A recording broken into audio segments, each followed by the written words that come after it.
Tonight, all eyes are on Brazil as the largest country in Latin America prepares to elect its new president. On Sunday, over 100 million Brazilians showed up to the polls. Incumbent conservative leader Jair Bolsonaro and former leftist president Luiz Inacio Lula da Silva. This is the most important election in Brazilian history.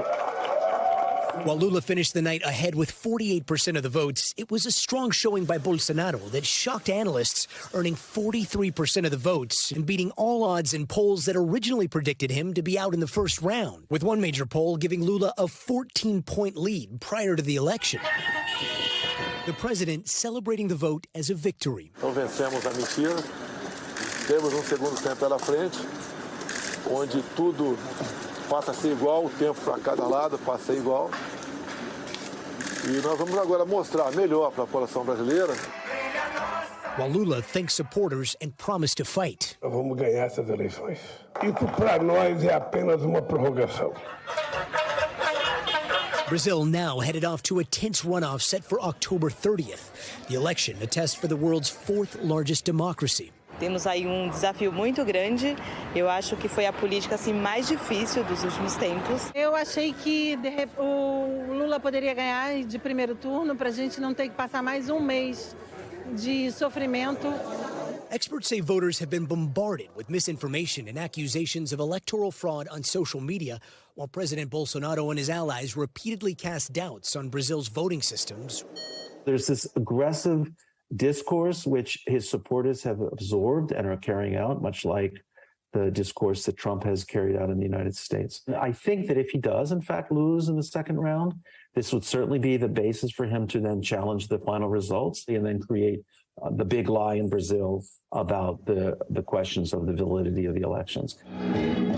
This election could be Lula's big comeback. After two very popular terms in office from 2003 to 2010, Da Silva is credited with building an extensive social welfare program that helped lift millions out of poverty and helped Brazil become a leader in global exports, but also allegedly entangled in his party's involvement in widespread corruption, including a 2018 conviction on money laundering and corruption charges. After serving more than a year, a Supreme Court found he was denied due process, allowing him to walk free. Lula now hoping to join the growing number of leftist leaders who have been elected into power across Latin America, promising to end deforestation in the Amazon, tackling hunger in the region, and fighting fast-rising inflation. Meanwhile, the current president is seeking re-election on the promise of maintaining family values, opposing abortion and the legalization of drugs, and speaking out against LGBT rights.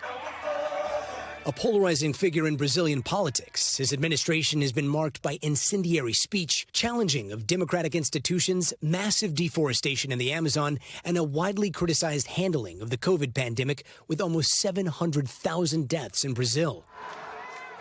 Now, with a runoff set at the end of the month, more than 120 million eligible voters will decide the future of Brazil. A gente conhece, sim, o governo dos dois. Eu não vou dizer que eu fiquei feliz com nenhum dos dois, mas o brasileiro ele tem esperança, né, por dias melhores, e a gente acredita. All right, with that, Gadi Schwartz joins Top Story tonight from Los Angeles. So, Gadi, so much of the world in the U.S. will be watching this election because of the implications. Can you game out for us what happens if either candidate wins? Let's start with Lula. Well, if Lula wins, you can expect diplomatic relations between Brazil and China to start improving very quickly, Tom. In the past, Bolsonaro has been a vocal critic of the Chinese influence in Brazil, despite them being their biggest trading partners. However, Lula has historically said China is the world's fastest growing economy, and Lula has also been much more open to establishing more dialogue with neighbors like Venezuela, while we did see Bolsonaro break off diplomatic ties with the Maduro government.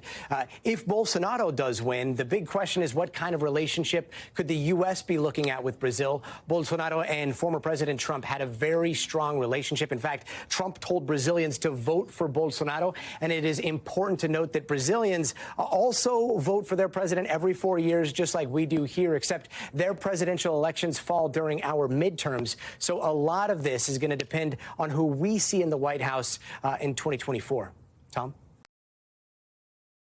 Thanks for watching our YouTube channel. Follow today's top stories and breaking news by downloading the NBC News app.